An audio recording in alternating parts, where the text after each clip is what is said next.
Waqt konferenza li fija tħabbar sħarriġ mill-Assoċjazzjoni tal-Istabbilimenti tal-Catering Lejs dwar l-istabbilimenti lokali tal-ikel u x-xorb fit-tieni nofs tas-sena 2024 ikkonferma kif l-industrija timpjega aktar minn 10,000 ħaddiem tibqa' kontributur ewlieni tal-prodott gross domestiku ta' pajjiżna.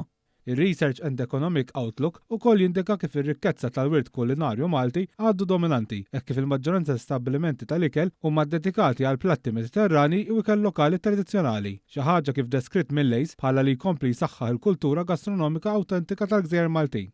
Issemma wkoll il-bżonn li l-awtoritajiet jibqgħu jaġġornaw il-qafas regolatorju l-ħin kollu, filwaqt li appoġġjaw lin-negozji biex jindirizzaw sfidi differenti fosthom dawk fil-qasam tax-xogħol, l-immaniġġjar tal-iskart u l-effiċjenza fl-operat.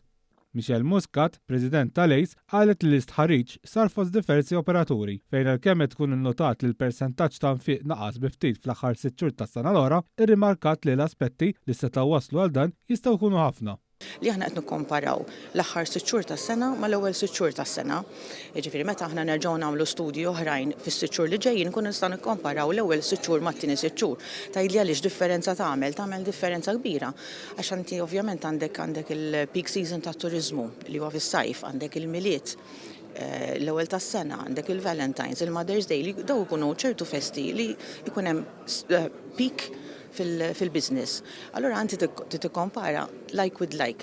L-istatistiku l-professur Vincent Marmara li mexxa dan l-istħarriġ għal kif dan sar fost 311 istabbiliment tal-catering f'pajjiżna u dawk li wieġbu taw stampa aħjar ta' dak li għandu x'jaqsam mal-operat tagħhom. Dan huwa studju issa qiegħed isir kull 6 xhur biex wieħed bażikament jifhem ftit l-industrija mill-perspettiva tagħhom x'qegħdin jgħidu rigward revenue sales jekk hux qed jippjanaw li jinvestu aktar jew le biex wieħed jista' ikun jieħu stock take ta' l-industrija stess x'qegħdin jgħidu huma rigward il-business tagħhom.